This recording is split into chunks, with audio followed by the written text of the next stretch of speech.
Hello, everyone, and welcome to the Hop-Ons podcast, a community review podcast betrothed to our Patreon supporters. My name is Colin Cox. Hey, buddy. How's it going, man? I'll need to cut around that. I could see it, even though I couldn't hear it. So Yeah, sorry. Good evening, everyone. Hello, welcome to the penultimate episode of this podcast. Well, not. I mean, there'll probably be others after this, but to start playing the Green Day song. I hope you had the time of your life. What is this? A high school graduation in 2002? Well, you know, those are all the songs we can use to like reminisce about. That or like Closing Time. Love that song by Simpson. Yeah, that's a good song. Closing Time. That'd be good to like play at the end of one of these episodes. Just fade into that banger of a tune. Oh, we have the pretty song that I like to play. I think Closing Time's better. Okay. What do you think? I mean, it might be better, but I think it's just... No, you have to do the pretty song. You've done it every time. We can't change it at the very last time. Just because I want to hear Semisonic. Do you know any other songs by them? No one does. Assholes. What if I play a Little John song at the end?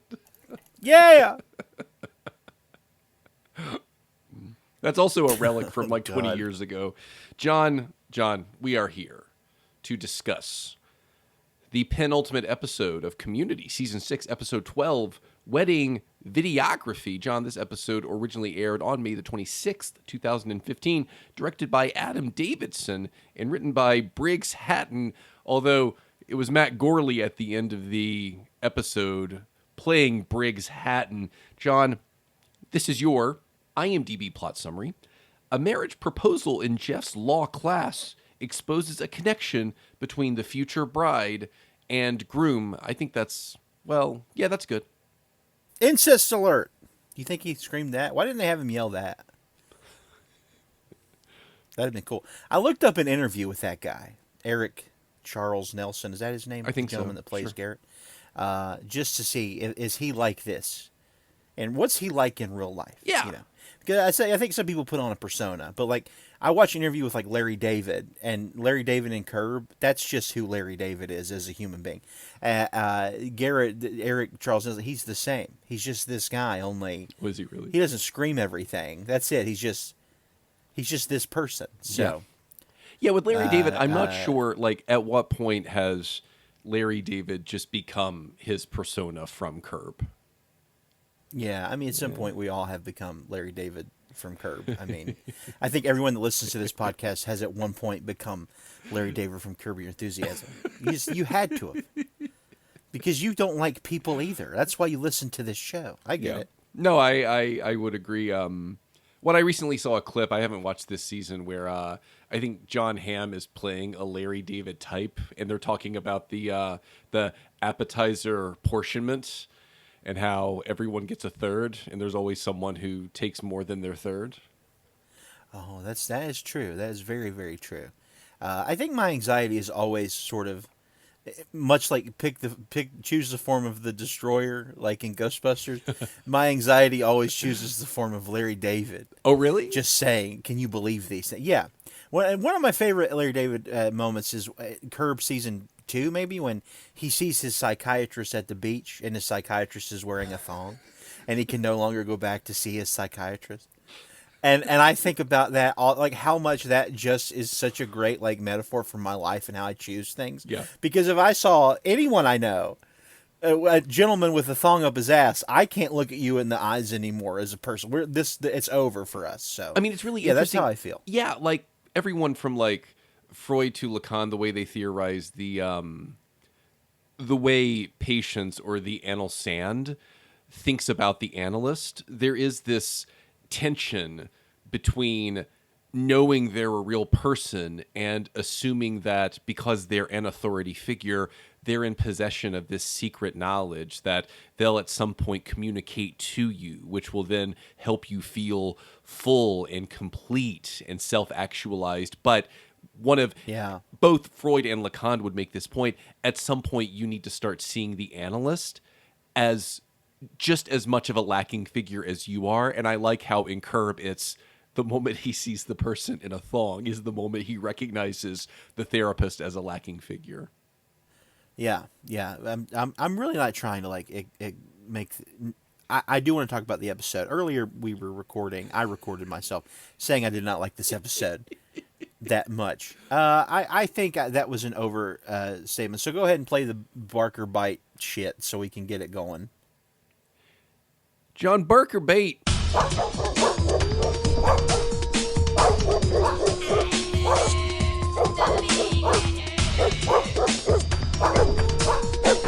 It's just like a dog.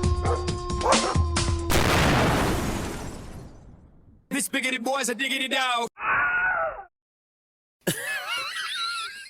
Every time it does get worse. The Robert Downey is getting. You're like in coked up Robert Downey. You're tearing this podcast apart.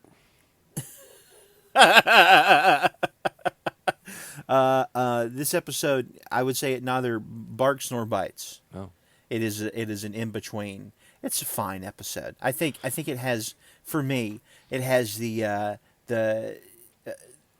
bad luck of being where it's at in the positioning, because I would much rather have seen Modern Espionage here and then ended the episode and ended the season. Seeing this is like such a downer compared to that episode, because I love that episode. And I think that episode is fully what shows what Community is capable of. This is a fine episode. It has a lot of thematic things that I understand. I don't really like all the incestuous stuff. I will go ahead and say that at the end. That's a little strange, huh? Considering how much we've podcasted about Arrested Development, you would think that the incest plot would be the thing that would really get us excited. I guess you're right. I mean, I haven't watched Arrested Development. I am so years. This is part of what surprises me is this is basically the George Michael Maybe plot in one episode.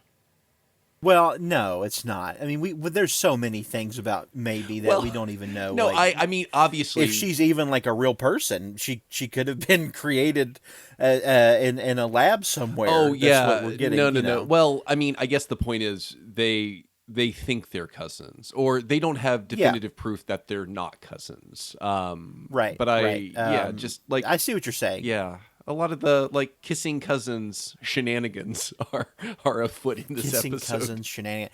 I guess the difference is like these two people seem to genuinely care about each other and have like some semblance of love at times, for one another. I guess. Yeah. I mean, it seems like George Michael and Maybe just wanted to bang, is what I got most of the time from them. Oh yeah, it's hot. Sorry, I have to mute to burp. Colin, what'd you think? Barker bite. I know you think John, this bites all the way to the vet's office. And listen, maybe it's just because maybe it's because Keith David is so funny in this episode. His whole plot, and we'll talk about yet again, John, something returning to a narrative trope we've discussed a lot in the past, the magical Negro. This is something I want to talk about today as well, because of how he frames himself in relation to the predominantly white tech industry in the 90s.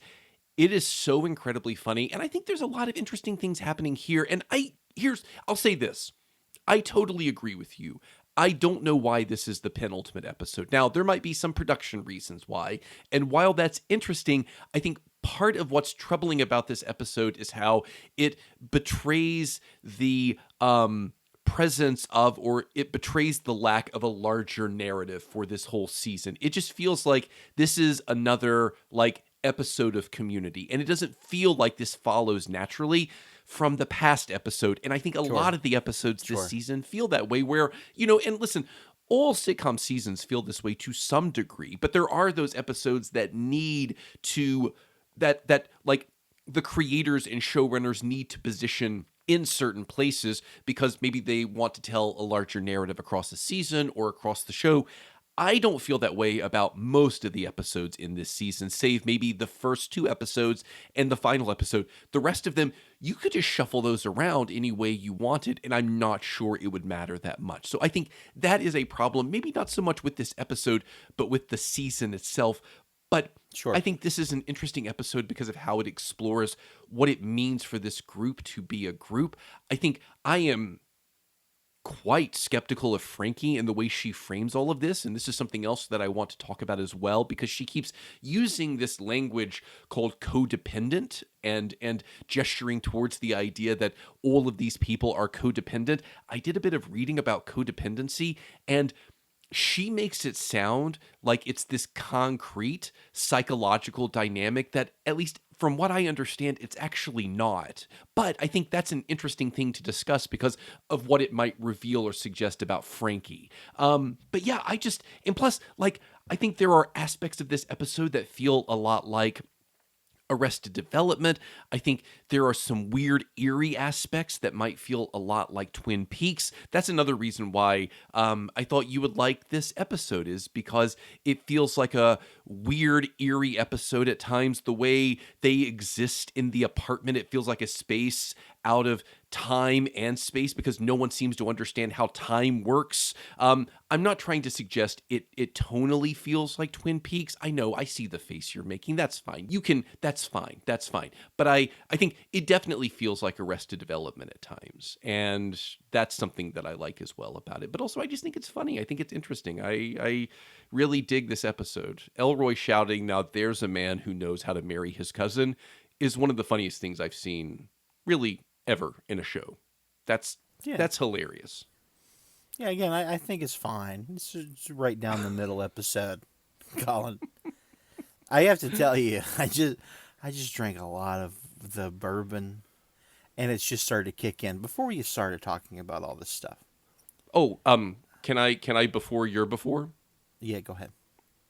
Burger Bite is a Hop-Ons podcast segment sponsored by the musician Pitbull. One more time, God. maybe a penultimate time. I'm sorry. Now you're before the before. Yeah, I watched some of Jurassic Park Lost World this week. Oh. It's the second one, and you look so much like Jeff Goldblum in that film, and it was like it fucked with me a lot, like a lot. And you're wearing these like big sort of It's my new frames. Yeah, Harry Carey glasses. I do. And I have these new frames. I'm really excited about them. So, and you look so much like him. The whole time I watched it, I went, "This is so weird," because I'm attracted to Jeff Goldblum, and I thought, well, now am I attracted to Colin? What's happening here? I think people have known that for quite some time. A lot Don't of you have things any going idea on. how many people are attracted to me? It's really quite unnerving. Oh wow, man! Jeez Louise, buddy, the hubris on that, huh? It's not hubris. Listen, things that I know about myself. Can my body metabolize sugar without some like external intervention? No. Yeah, that's true. Am I attractive? I'm an attractive person. I know this about myself. I have no. I don't care. Jeez Louise. Like, what? Tell me I'm wrong. Tell me I'm turn wrong. this to, instead of the Hop-Ons, call it the Vanity Podcast. Good Lord. See, this is what I This find guy. so deeply frustrating. Like, if you were to say that you're good at a particular thing, I don't think that's inherently. No one would care. They would say, "Yeah, Sure. absolutely." But I acknowledge that I'm attractive, and somehow I'm vain. I just don't understand. I've always acknowledged that you're a firecracker of a man. Yes, I understand. I get it. Here at the end of the podcast, we all know that. We all know how I feel about Colin and his physique. His abs made me not be able to speak one day. That's a real thing that happened. Anyway, Colin, let's talk about this episode of Community, shall we?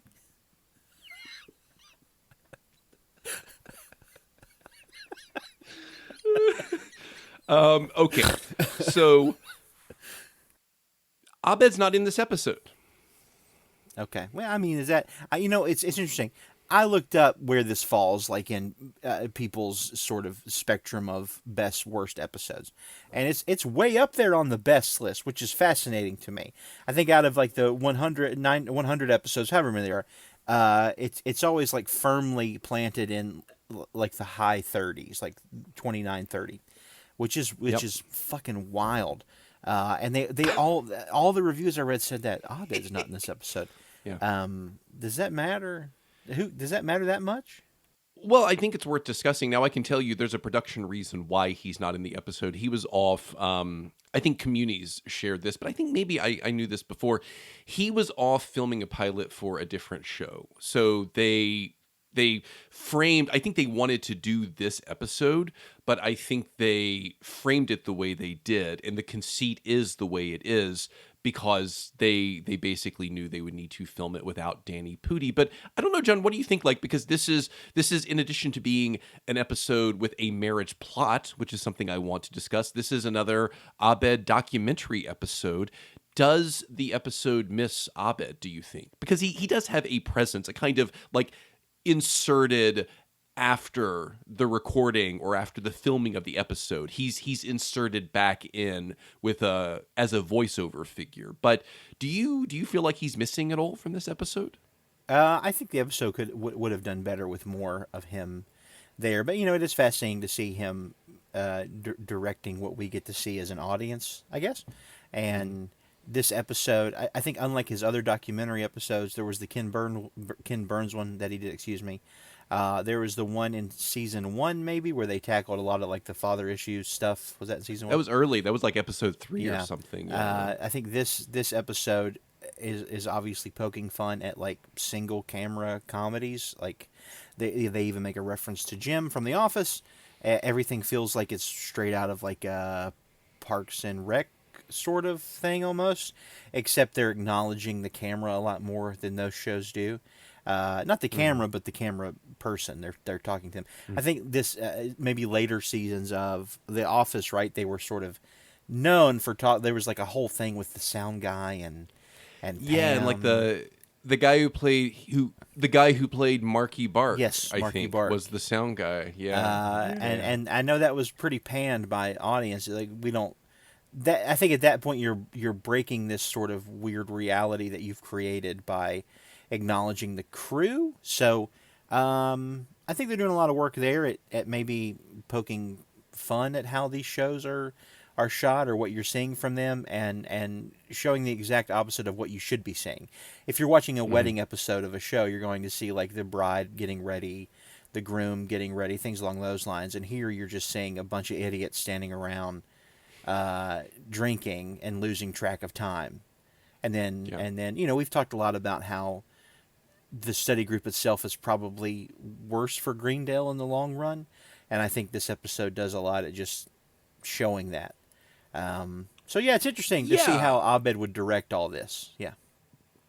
And I think it's also that's excellent, John, because I think also what's interesting is you watch, and you could imagine like shows like The Office are in response to this established sitcom aesthetic that feels very constructed, right? And I think the implication is, we're not giving you this constructed aesthetic. We're giving you something that feels like a documentary. And I think the assumption then that people make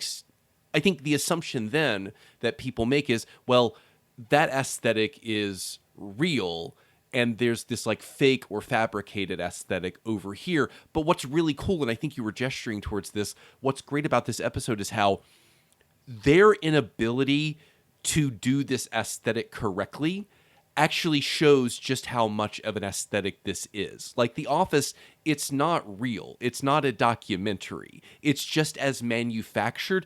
Maybe you could argue even more manufactured than the traditional sitcom aesthetic because it tries to convince you that it's real. So I think by doing, like, as you said, having these moments when Abed says, don't jim the camera, these moments when he attempts to highlight just how they're not doing the aesthetic correctly, I think beautifully illustrates how there's no way outside of these kinds of aesthetic constructions. It's all an aesthetic, and the thing we should be skeptical of is the moment when someone tries to convince us what we're getting is something real and not something framed, formed, or fabricated. But I think what's also cool about what you said is how, like, this is not a wedding episode, as you said, that's primarily about the people getting married. This is a wedding episode about a group of people who initially cause problems, but wouldn't you say through their shenanigans, what they ultimately reveal, and maybe this is a good thing, is just how many, or just the degree to which these two families, and they're really just one family, like, they have maybe worse problems because they were blissfully unaware of the fact that they're the same family, Yeah. right? Because like there's that moment when they enter the reception, John, when Garrett's mother tries to basically suggest, hey, everyone here is having a fantastic time. You're the problem. And that implies that, well, we're not a problem, or we don't cause a problem here. But they're all the same family. So like that problem is already there. And I think what the study group does, they bring to everyone's attention just how troubling this family is. And that's something that would have happened in theory at some point. So maybe you could argue that the study group's shenanigans, it's a good thing because it reveals this truth that, I mean, how long would it take before they realized, oh my God, like we're one family. We're not two families. Yeah, I mean, I don't disagree with you. I think that, but what I'm hearing from you is that the study group ultimately isn't as bad as maybe they're made out to be. But I would think that when I watched the episode, I thought, what if they had not gone to the wedding? That's what I thought. What if they had just not gone to the wedding? There is a very strong chance that this would not have come up at all. And the families, Garrett and Stacy would have gotten married, and life would have been fine. And then at some point they would have had that realization. But at that point, I guess at some point it's so far gone. Who gives a shit, really? You know. So I think ultimately what they're trying to say, and this is what I got from the episode. I'm happy to hear your thoughts on it. Is the study group ultimately is not great. They are a group of people who, obviously, we've discussed that they go to Greendale, so they're a group of, you know, quote unquote losers, but they are so like almost boastful about how much they do for Greendale and how much they save Greendale, and even at the end, they're ready to just call it quits with each other because of how terrible they all are. And Chang is the person that recognizes that we're all bad, but we're all bad together, sort of thing. I think what this show is doing is stating that people that we put trust and love into in shows ultimately could be the reason for pain and discomfort for so many other people. And that's what I got from the episode. But I mean, I like your take as well, though. Well, I mean, I think that's certainly possible. I think, like, so for example, I think if you look at a show like Seinfeld, I think the finale of that show effectively articulates that Sure. these people are not the heroes. We only think of them that way because of the framing and because of the point of view. I think with Community, it's different, John, because I don't think a word like bad is appropriate. I would use a word like lacking. And I think what's interesting about this episode is how it initially tries to frame the study group as these lacking figures, in contrast to maybe these either non or less lacking figures who compose or comprise the wedding party. But I think what the reveal at the end does, and I think what it effectively does, it reveals they're all lacking figures. And this is actually another interesting Twin Peaks connection that I wanted to discuss. Because I think when we've talked about Twin Peaks, we've talked about how a misreading of Bob, for example, is to imagine that he's this foreign thing that haunts these idyllic suburban domestic spaces. Sure. But there's that one beautiful episode when, like, Bob crawls over the couch and toward the camera, and just the visual imagery alone is interesting because it's like he's emerging out of this domestic space. And I think that's the point that Lynch always wants to make. It's not some alien thing that haunts this idyllic place. This idyllic place, or this presumed idyllic place, produces something like this. I think that's what we're seeing here as well. This is not a perfect family that the study group haunts. There's something suppressed or unknown within this family, and the study group, maybe through a kind of provocation, reveals what was there the whole time. It's not some foreign thing that destroys this family. This family had something rotten, in theory, within itself. It was just unaware of it. And so what I think is interesting is how without the study group, I mean, sure, maybe you could argue they would remain married for I don't know how long, but I guess the point that I think the episode wants to make is this confrontation would always happen at some point, whether it was a week later, a year later, or 10 years later. They would need to reckon with this. What's the best way to reckon with it? With or without the study group? Because Chang says a thing that allows them to say, fuck our family. Yeah. We'll make our own decisions. So would they feel as inclined to do that without some additional support, making them feel like there's an alternative narrative they can embrace? Because it sounds like what the episode wants to suggest is there's this narrative their family has, which is the two of you remaining married would be wrong, therefore you cannot do it. And it's only when Chang offers this alternative narrative that, at least for the episode, they seem to see it as a kind of like liberating opportunity. And so I would almost say, like, yes, the study group causes problems, but what they really do is highlight the contradiction that exists within this family and then offer an alternative, which seems to be what these two people really want. And that seems good to me. Yeah, I mean, but like, so, and I guess bringing up like the Twin Peaks comparisons, it's interesting that you went the Bob route, because I guess ultimately you could say that the problem with the study group and the problem with Dale Cooper has always been hubris, has always been the idea that Dale Cooper's biggest problem is that he thinks he could save everything. Exactly, yeah. And he doesn't have to. I think the difference is in the realm of Twin Peaks, Dale Cooper is like a very loved character, at least from what we can tell.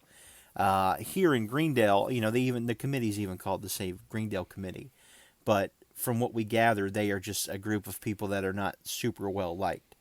But in the end, thinking that they can save everything, I guess ultimately causes way more problems than it should, than if they hadn't been doing it, I guess. I would agree with you, and I do agree with you, because I think you can imagine figures like Annie, like Jeff, functioning a lot like Cooper. John, what I think is important about this episode is it's the most marginal figure, the one who is the least heroic, the one who seems like he's least well equipped to deliver this kind of a monologue that would affect this kind of change. He's the one who does it. I think what's important is it's Chang who does it. Chang is always a marginal figure to this group. And I think if it were Jeff, I would almost agree with you. I think I would almost dislike this episode if it were Jeff who said something that saved these two. I think what's important is it's Chang who says it as an equally marginalized figure, not just within Greendale, but within this group as well. Well, but you have to make Chang say it, because he's the one he's the most like unhinged one, who in his eyes would see. And again, I think a deep discussion could be had on if I didn't know that someone was my cousin, and I fell for this person, and we got married, we fell in love, and then I found out, right at our wedding that we're cousins. I don't know. Like, who knows what would happen in that situation? I think that's something you just have to be in. And so, but for most normal, rational minds, you would think, well, you can't do that. That's like literal blood that you're marrying. You can't marry blood. But Chang, because he has always been sort of very outcast, and is at this point has nothing left, literally nothing left to lose. I think he has to be the one to say something, Yes, and that's, fantastic. That's my point. But John, I think what's also interesting is, like, we make caveats and exceptions depending on who does it. Like, think about how long the royal family in Britain has been a source of intrigue and fascination. What is it? Eddie Izzard said, like, they're really scraping from the bottom of the genetic barrel every time they marry, because they just keep marrying one another. But while people might poke fun and make jokes about it, they're the fucking royal family, And so, like, I think this is what makes Chang interesting. Like, I'm not here to suggest that we should all go marry our cousins, but I think my point is, I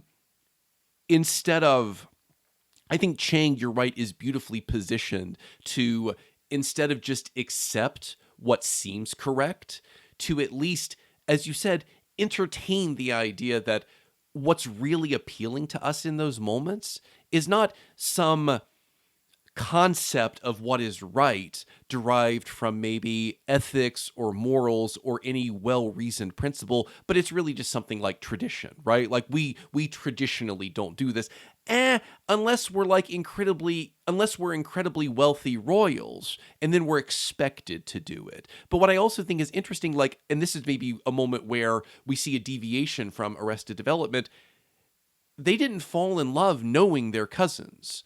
They only learned that after the fact. And so I think that's also, at the very least, an interesting wrinkle to all of this that's worth considering. For all of their relationship, they were not cousins. At least they didn't behave as they were. And so, yeah, sure, maybe they would have made different choices if they knew that, but they didn't. And so then, like, at what point do you hold someone to those kinds of as you said, like genetic, familial, traditional relations when that was never part of the calculation when they forged this romantic relationship? Yeah. And according to the Bible, Con, we're all related. I mean, from what I gather, Noah banged his daughters, and then we all came from them. So, I mean, how else did it happen? Like, no one really talks about this. no one talks about the Bible, and it's like, it's pretty fucked up. Noah had sex with all his kids, but he had just keep to. swiping. It's like, it's just the same 8 girls. Have you noticed this? Oh my God!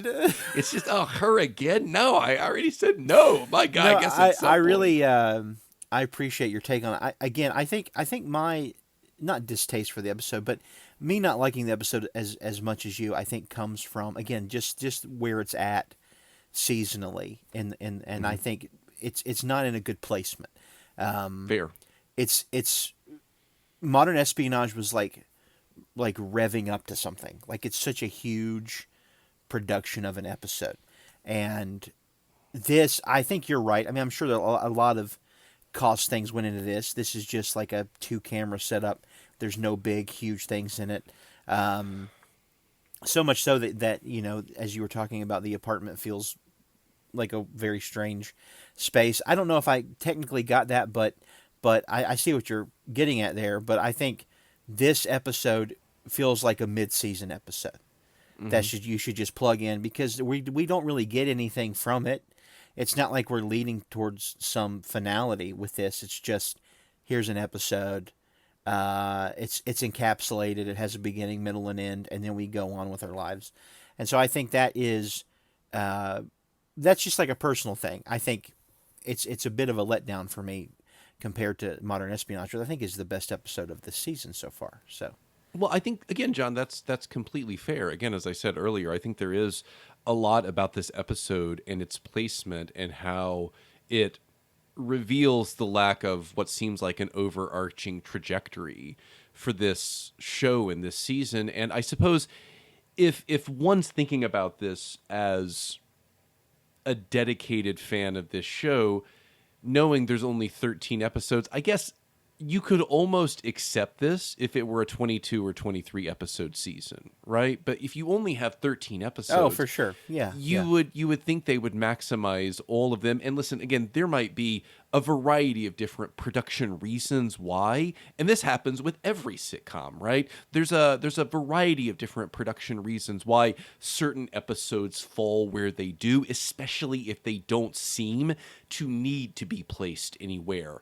And so everything from when Danny Pudi knew he would need to leave to film this pilot for this other show, that may have dictated and determined why they chose to do this episode here.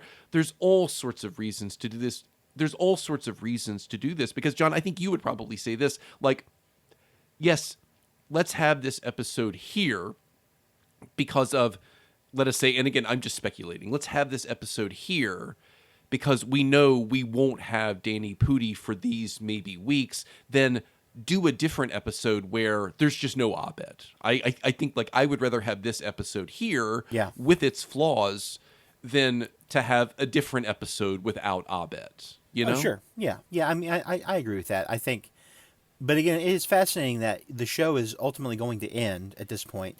I don't know what's happening contextually in within the world at this. I guess they know that there's no more seasons at this point. There's no more anything. Yeah, I don't really know, so- but you would think that, right? Yeah, so to have like a penultimate episode of the show and not have one of the biggest stars of the show in it is weird, and it feels strange. But at the same time, like maybe they purposefully did this to give you one last taste of like what an Abed version of Community might look like. Yeah. I think it is an interesting peek into the mind of, metatextually what that character's thinking. He's watching. At this point, The Office is huge, and all these shows are huge, and you can tell that contextually, Abed is probably watching these things, and that's how he's setting up his documentary to film it. We should talk about the Allison Brie scene because it's extraordinarily uncomfortable for me personally, but The one at the beginning, the yes, missing lover scene. the missing lover Okay, scene. we can definitely talk about that. I would just want to say one quick thing because I think you said Yeah. something really smart and really Okay. interesting. Oh, great! This cool. idea that Abed's, well, I mean, I think That's great. do Did you this hear quite everybody? Mark it often. down. Second to last episode. I say it so often. Like if this were an episode of Arrested Development, we would get a cut with Ron Howard. Yeah, narrating Ron all Howard. the Yeah. times You that think we I've could said get this. him for the last episode? He's still alive. We can try. Yeah, no, he's making an Hidalgo sequel probably at some point. Hidalgo. So, What a flick. What a deep fucking cut you went there. It just feels like such a Hidalgo. Ron Howard movie. Yeah. Anyway, we were going to say I'm so sorry. But yeah, no, it's okay. This idea that we're seeing Abed frame all of this because I think pairing the group and all of its presumed dysfunction with a wedding narrative where two people are ostensibly in a dysfunctional marriage, I think is a really lovely bit of symmetry here. The idea that whether it's romantic couplings between two people or the formation of communities, groups, it's all messy and maybe even a bit incestuous in some ways. And those feelings are never clean and roles are never cleanly and clearly delineated. There's always some messiness because, like, Annie and Jeff have these weird feelings toward one another. Clearly, Frankie has these weird feelings as it relates to Annie and Jeff's relationship. All of it is at times a bit weird, but I think reflecting on some of the things that Abed has said in previous seasons, the idea that communities work when you accept one another's flaws and weaknesses, and thinking about that as a way of recasting some of Frankie's criticisms about codependency, that it's not codependency, it's just accepting one another's weaknesses, their strengths, their limitations, and doing everything you can to fill those gaps when you can do that. And I think, again, just pairing it with this marriage, like this weird marriage plot where these two people are in what seems to be, as you said, a wildly scandalous marriage. I think just that thematic symmetry really works for me as well. Yeah, I mean, and ultimately, like, what do you expect for a wedding from Greendale? Yep. This is probably the best case scenario, honestly. I mean, really, it's shocking no one died. That's how I feel about it when you think about. I would be surprised if they weren't cousins, I guess. Yeah, absolutely. Like, if it went off without a hitch, you'd say, "Oh, wow."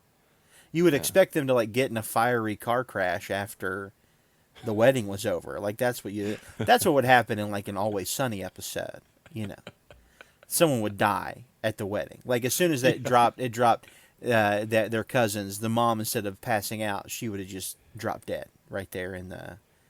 That's what would have happened with Always Sunny. But here it makes sense. Yeah. Like nothing. Greendale is a place where these things don't. Fairy tales don't happen. They just don't. You have to come to terms with that. And if you're going to announce your wedding, and I think get married at I don't know if they're getting married at Greendale. It seems like that's just sort of an obscure place, Greendale adjacent. It doesn't feel like a space I've ever seen before. It feels like a weird liminal space. Oh my I don't God. know, something you might see in Twin Peaks. What do I know? I'm just a pretty face with a pretty mouth. What do I know? Boy, oh boy, oh boy. Anyway, let's talk about Alison Brie and her sex kitten scene that made me extraordinarily Her missing uncomfortable. lover footage. Yeah.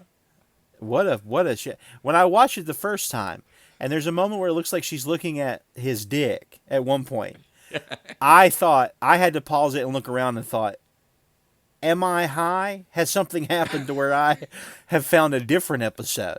I found the vaulted episode of Community that should not have been aired. And I thought, first I thought it's a Jeff dream. That's what I thought.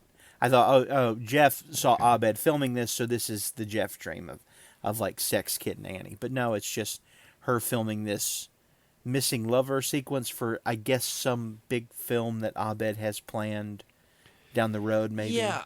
I think the idea is, it feels like, you know what it reminded?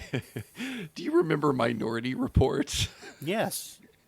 Tom Cruise sits in the dark and just watches video of his son. That's what it is. But instead of like a son, it's like a missing lover. It's just like he's sitting there coked up, just like sadly watching old footage. Oh my God. Yeah. Yeah, I mean, this has been done a lot. I can't name actual things off the top of my head, but I know I've seen this in films. It's they normally put like a blur filter over it or some like grainy. Yeah, it's like grainy. Yeah. It's almost like they put like the Inception grain on it, so you'd think this is what you'd see every time. Is it real or not? Should I spin my top? Who knows? Yeah. Yeah, she's always like, stop. Oh, you're going to get it. You're going to And then, get there's it. like some tumbling. Yeah. It's real. It's very sexual. I was not. Yeah. It made me very uncomfortable. Is what I'll say. but Annie, like if you listen to their commentary after, like Annie really understands the assignment. Like what she said, I believe at one point was, like in the missing lover footage, the lover in question, they always seemed like idyllic, imperfect to the point that they never really existed. And I think like that's really smart because that is often how all of this works. Like the missing lover is really just a fantasy projection more than anything else. Like that's what they, as the person who lost them thinks about it, they've really, I would almost see it as a kind of de-evolution. They've lost some of their personhood and they've really just become like a fantastical idea, just really a driving force for the protagonist of the story. That's it. So we should watch Inception, though, right? That movie That would fucking be rules, fun. huh? That's a great flick. Yeah, it's pretty solid. I agree with you completely. I would like to know the conversation that led them to film that. Is what I want. It's almost like Abed said, "I have the camera. Let's just give it a go." Yeah. But then when you see there's another crew there filming, it's even weirder. Like it gets a little creepy. That's not my favorite thing they've done on the show. So can we talk about codependency for a minute? So Frankie offers this criticism of the group and their behavior that they're deeply, maybe even tragically codependent. And John, I just want to reject this reading entirely, primarily because if you remember early in the season, one of the books we saw on Frankie's nightstand was an Ayn Rand novel. It was Atlas Shrugged, I believe. Oh, here we go. Everybody, you got your bingo ready? card? Oh, my You God. ready? Yeah, I'm going to say shitty stuff about Ayn Rand now. Are you ready? No, it's like this like Frankie as this person who embraces this like wildly illogical, radical individualism. Again, I think her reaction to the group and her framing of the group's dynamic says far more about her than it does about the group themselves, because it seems like what Frankie finds troubling about this group is how they acknowledge one another's deficiencies and they try, at least to the best of their ability, while not always being successful, to actually supplement and fill those deficiencies. And it's fascinating to me that Frankie finds this so abhorrent, because I don't know, dude, like, that kind of seems nice. It's like, wouldn't it be nice to have a group of people around you who, as Ching says, makes you better, because they not only acknowledge your flaws, but they accept them, and they try to not make you a better person, but they try to do things,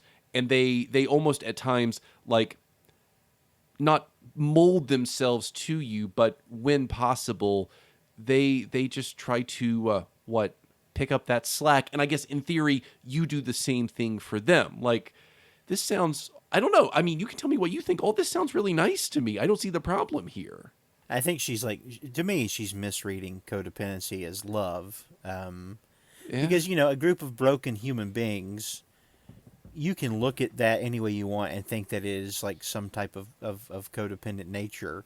But if you're, I think I'm a person that has chosen my own family. I'm not close to my actual blood family. All my family are really close friendships that I have curated over many, many years.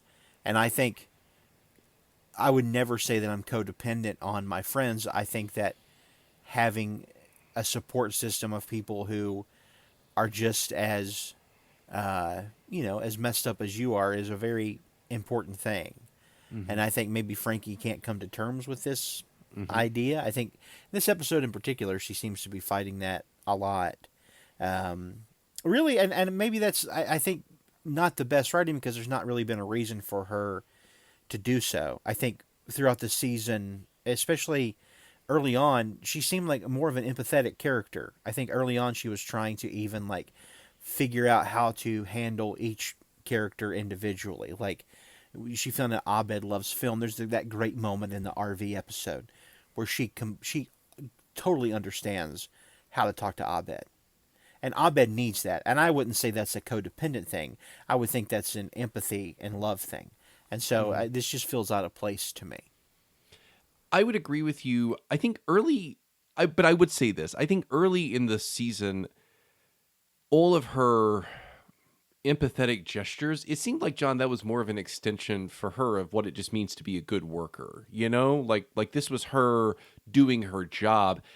But I agree with you. There do seem to be these inconsistencies, but I guess that also seems, as maybe counterintuitive as it sounds, quite consistent with how people behave. Like, who decides on like Monday to be a better person, and then they just consistently be a better person for the rest of their lives, So like this idea that Frankie would fight this does make a kind of sense to me. And maybe in that way, there is something natural about the placement of this episode, that it almost needs to follow the RV episode so we can see this tension that Frankie has with accepting. It would make more sense. Absolutely, it would make more sense. Yeah.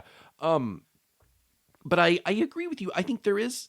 I really liked how you framed it, that this is someone misreading codependency or misreading love as codependency. And like, let's be clear. Like, again, I'm not a psychologist. From what I've read over the last couple of days, codependency as a pathology is something that the psychological community at large maybe treats with a bit of skepticism. But I think if Frankie's point is sometimes there are friend groups and dynamics where certain personalities make one another worse, like they actually accentuate everyone's worst impulses, I think that's absolutely true, right? I think we've all seen friend groups that work like this, where get these people together and they actually make one another worse. And there's no mechanism in place to actually regulate that. But I don't know if that's always true of this group, right? I don't think so at all, especially now. Yeah. I mean, I think they're all much past that. Maybe early on when totally, they were all like figuring out the dynamic, but not now. I mean, now we're at the point where they're just a big family. They've gone through a lot together. They've lost, literally someone in their group has died. They've lost multiple members of their group and still continue on. And I think I think there's no way you could see that now as them making each other worse. I think even this episode goes so far at the end of it to try to make them. I think at the end of this episode, we see that they are trying their hardest to be more selfless, and not in a way that gets them popularity or grants them some sort of notoriety, just because they realize that they have made a mistake in their actions. And so I can't imagine a friend group that makes each other worse doing something like that. That takes a joint effort to get that going. So yeah, that's how I feel about it. Yeah, that's a great point. And what I think is striking is how they don't like protest Garrett's mother's criticism. Like, she offers this criticism and they immediately believe her. They don't have these like conspiratorial conversations about, well, boy, isn't she really a bitch or whatever. There's none of that stuff happening here. It's just like, oh, that person brought something to our attention that we probably should have noticed. So let's try to be better. You know, what I also think is interesting, John, just hearing you talk about that, do you think what we know about this group, and I think, again, this is interesting, does Frankie know all of this because of how recently she joined this group? Well, I don't know. I mean, I think here, even as you alluded to earlier, there is for some reason tension on how she feels about the Jeff Annie situation. So I think she's consistently trying to learn. I don't know. I think there are moments in the show where maybe we don't need to know things like that. I'm not sure. I think she is a person who every day is trying to learn more about the people around her. That reaction to Jeff and Annie seems to come from some type of resentment that maybe she doesn't even know is inside of her, you know? Yeah. No, I think that's certainly possible. But I was just thinking as well, like, we can make these determinations about this group because, as you said earlier, we've watched them evolve over 100 episodes. Frankie's been here for 10, 11 episodes. Like, she hasn't had as much time with these people. And I wonder if time is important as well. Like, you need a big sample size to really understand a group of people. But boy, I think one of Frankie's big problems is that she seems to think she knows what she knows, maybe far sooner than she should. And that can be dangerous. There it is. I have nothing else to say about this episode, Colin. I'm also very red-faced from the alcohol. It keeps getting ruddier and ruddier. I look like an Irish gentleman who's been kicked out of a pub. Public house, as they're called. Can we at least say something about Elroy? Oh, yes, of course we can. Beautiful man known as Elroy. Elroy has developed a... I love this. He has this bad habit of wanting to encourage white people, and it's very funny how he does it. This is a very sharp piece of writing. The way he encourages white people is to just say what they're doing, and that apparently is all that you need to hear, which is not wrong. I think people who are like trying to be really like racially cool, you know, are anytime that like a person of color talks to them, they're like, oh wow, I must be doing something good here. Do I have a black friend? Do I have a black friend awesome. now? And I think I have a black friend. So that's what that's the whole vibe of this. Yeah. There's a moment, right, my homie. Right, my African American. There's a moment when he like is just. I have my African Americans.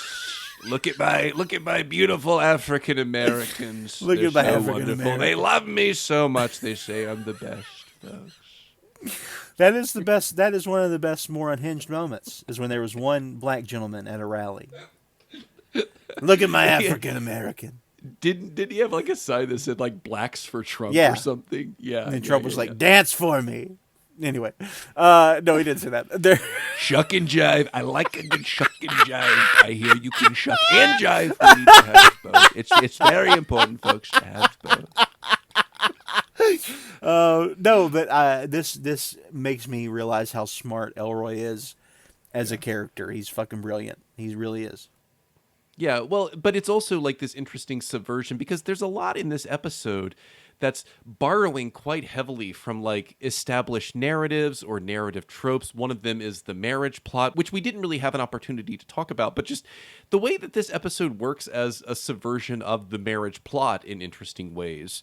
But Elroy functions as an interesting subversion of the magical Negro. And we've talked about this character trope in the past. It's something you see in literature. You can even see it as recently in movies like Driving Miss Daisy.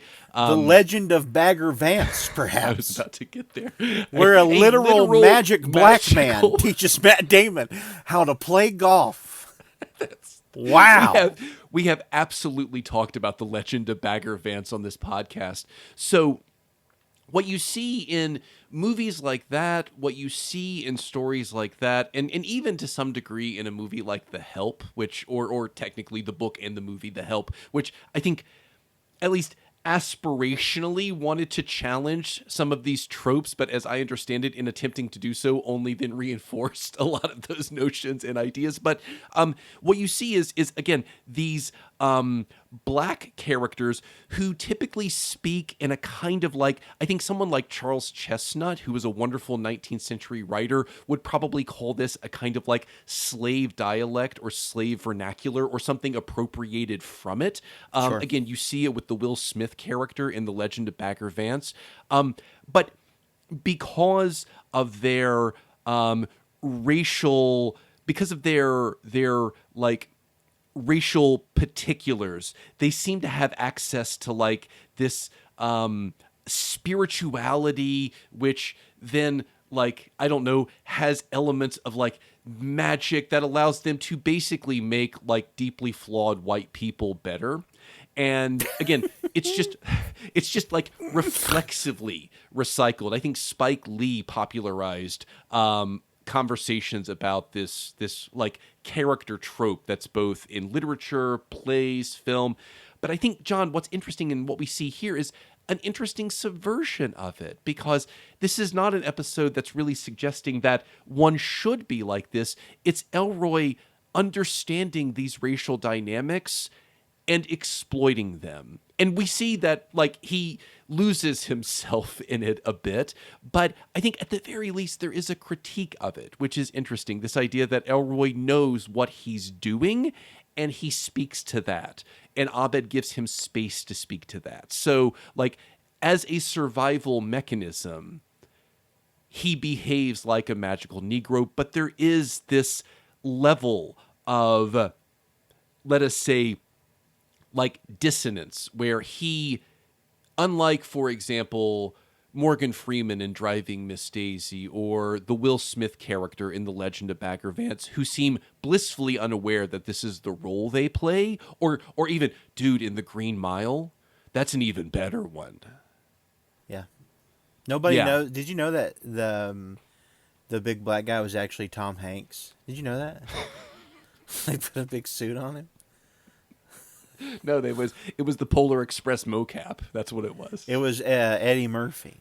He was every character. He even played Tom Hanks.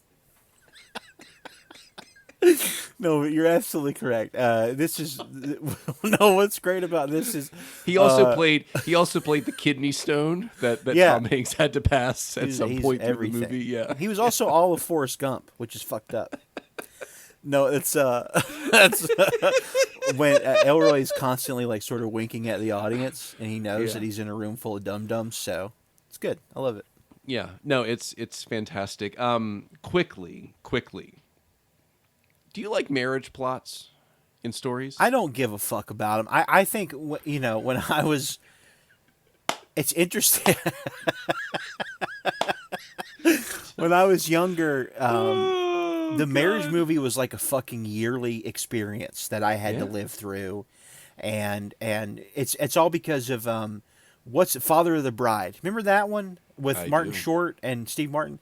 That was like the first one that was Diane like Keaton. It was like a banger. People were like, "Oh, okay." And then every fucking year because of that, I had to watch two idiots get married and get upset about it, and who gives a fuck? It's so boring, and I don't like it. My favorite marriage movie is Marriage Story, which is about a divorce. So that should tell you how much I like the marriage film. I can't wait for our like we basically had a Marriage Story moment last week about the turtleneck thing again. No, we did not. I mean, if I had punched a hole in my wall like Adam Driver does, what a Oh, flick. I did. Oh, you did? Yeah. Then did you wish my death and start crying? Well, That's you a are the powerful ScarJo scene. of That's this a great podcast, movie. So Isn't it wild that when that movie was made, Adam Driver was in the biggest franchise in the history of the world, and so was Scarlett Johansson. Then they just like took a break to talk in a room for 2 hours. Fucking rules. can we stop chasing stones and like fart off for 2 hours in this Noah Bachbaum? Is that his name? Noah Bachbaum? Noah Baumbach. Who gives a fuck? I don't like that guy, but I do like a lot of his movies. I've hit a nerve with Noah Baumbach. What about Greta Gerwig? Do you like Greta? I do. Well, see, this is why Frances Ha, is that maybe Noah one of his made first that movies movie with her? Yeah, That's that one I his really wife, like. right? Aren't they married or? I think they are Partners now. Yeah, one? they weren't at the time. Yeah, This is now a Noah Baumbach podcast. This is our pilot. We're sneaking in. Yeah, no, this is a backdoor pilot. Noah Baumbach, talk back to me. Noah Baumbach talkback is good. I'm actually cool with that. I hate all of his movies except Marriage Story.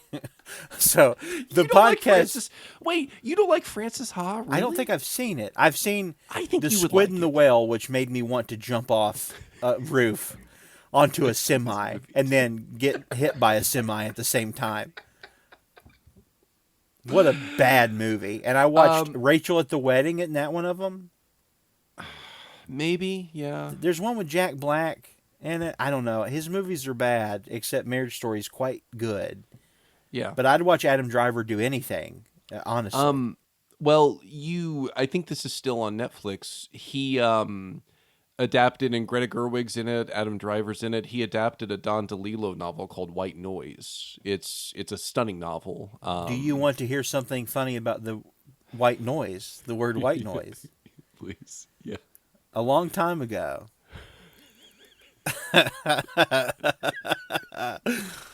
I used to play airsoft. Did you know that?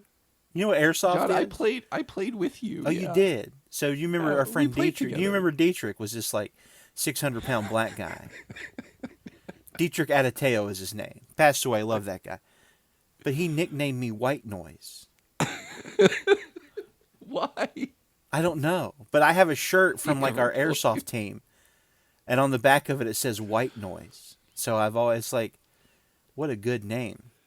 It's an amazing novel about an academic who started a field of study called Hitler Studies at this fake college. But John, he can't speak German or read it. Oh, why do I know this?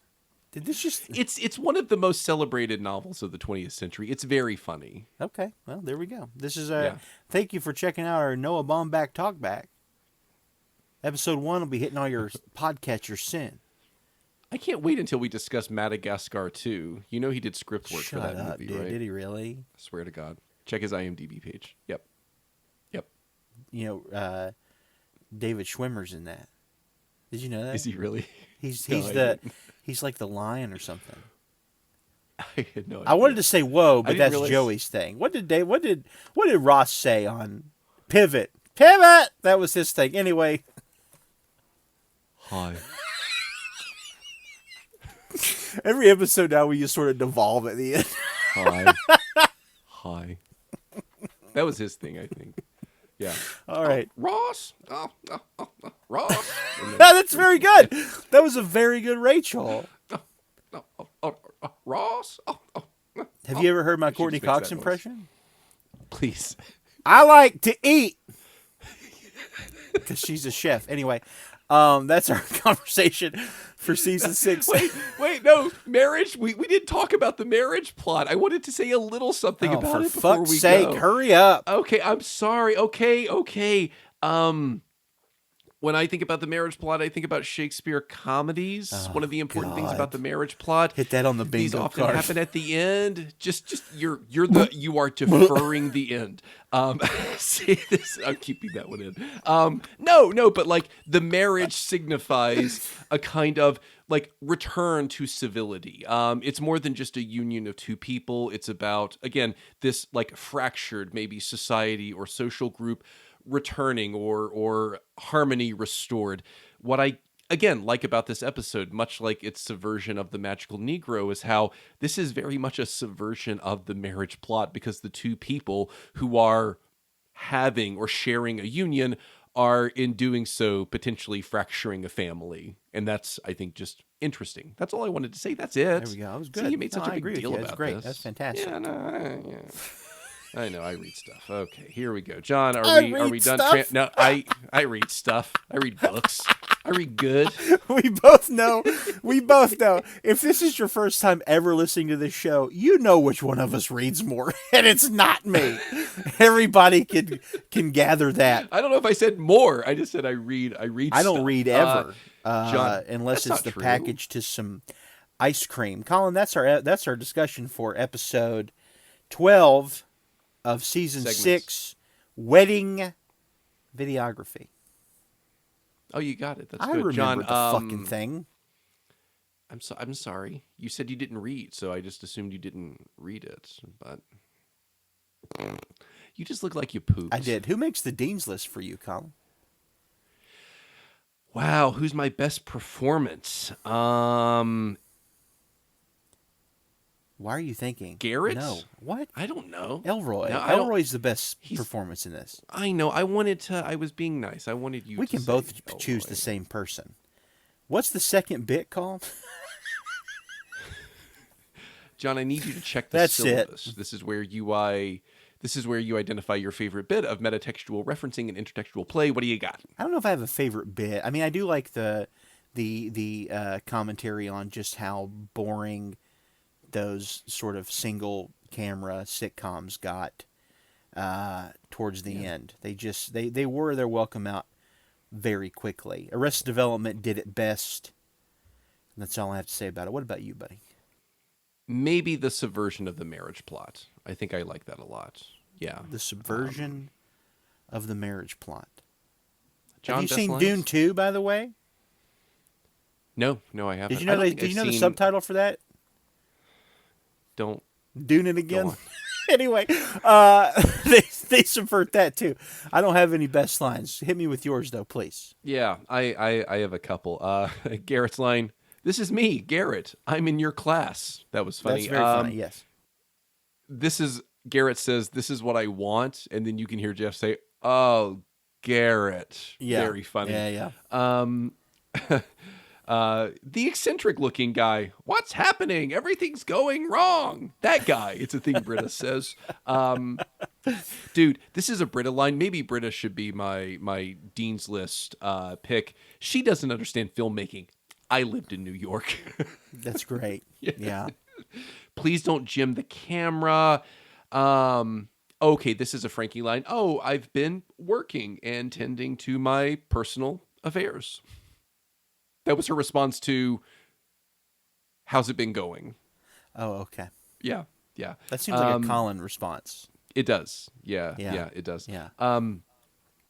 Garrett's line, somebody over there laughed at that the wrong way. That was very funny. That's very good, yeah. Okay.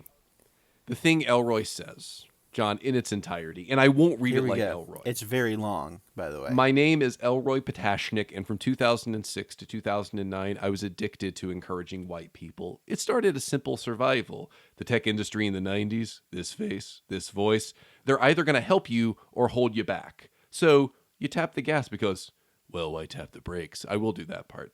I learned the cheat code. White people like encouragement. It really doesn't matter what for. I never felt like a sellout. I never laughed at anything unfunny, never said anything untrue. The thing is, the thing is, and this will sound racist, white people are very discouraged, and they're very discouraging to each other. So, the day you start telling them, hey, just do what you're doing, you feel like a superhero. What's the danger? Why'd I stop? Well, same as anything else that makes you feel good. if you don't put a lid on it, there's no lid. And then Yeah. my favorite little insert of the compliments he gives. Now that's a container for liquor. No, he says that's a vessel for drinking. I think he also Which says is- that's a container for liquor at one Oh, he point does? as well. Yeah, That's he so does. good. He does. And then he does yell, "No, there's a man who knows how to marry his cousin." Yeah. And my final one, John, Britta's "What are you, Hitler, Hitler?" is very funny. Everyone has regressed in this episode. Yeah. To just a bunch of insanity. That is our what else you got? Anything else? That's all I have, John. We have a Patreon page, you know. Well, for a little bit longer. Don't you know? Oh, you know. A little bit longer, you head over to the Patreon and listen to all the classic bits. You can watch Colin do a mayonnaise if you'd like. You can listen to me create multiple theme parks of the lovely shows we've watched. You can hear us talk about, you can actually watch us review the Dune trailer, because we had just, and hear us review Dune, David Lynch's Dune, which Yeah. is still a spectacularly insane film. Fantastically And weird. Yeah, for $3 a month, you get all that content. For $7 a month, you get a sticker and the content. You become a producer of the show. We have a couple more times to say thank you. So if you want to hear us do that, make sure you become producer of the show. Above that, you get a shirt, a sticker. Above that, we only have like an episode proper left. So I don't know. Well, I guess whatever you want. We go to a theme park. That'd be fun. We'll Go to film your Dollywood. wedding for you. Yeah. I'm not going to do that, but Colin will. Thank you to the following Thank producers you. of the Hop-Ons podcast. Thank you to Anthony, Katana, Crindy, Rachel, Kate, Daniel, Lars, Rob, Robin, Rob, Jeff, and Andrew. And John, if someone were so inclined as to rate and review the podcast, what would you Yes. say? What would I say? Well, we don't have much time left, but I would be very helpful. I'd read the review here on the air. The reviews do help us get noticed, so when you search community, you find us. And we have become like the #1 town planning podcast, so which is great. It's great. I'd love to help people, with sewers and roads and shit like that. What else? Oh, we have a Bandcamp link where you can get shirts. It's not Bandcamp. It's Threadless. Threadless. Say it again. Do it. Threadless. Threadless. What did I say? No, we've devolved. There's the threadless link, so you could get Hop-Ons merch if you're so inclined. That's You all said I have Bandcamp, to though. say. I No, don't want I to say did. that I anyone- fucked okay. up. Okay. God damn it, Colin. We've been talking for 4 hours. We've been talking longer than fucking Return of the King. Aragorn's the king again already. That was Frodo has the sailed off to the mildest- fucking Grey Havens, and now that I'm was still the talking mildest, to That was the mildest correction, and you just lost your mind. you. You're the mildest correction. How's that sound? Jeff Goldblum from Lost World? You're deflecting now. Are we done? We're done. Thank you, John. I'm Colin. He's John. Yes, Maybe. I am. I wouldn't For dare now. correct you. Wouldn't dare correct All right. you. This is our marriage story.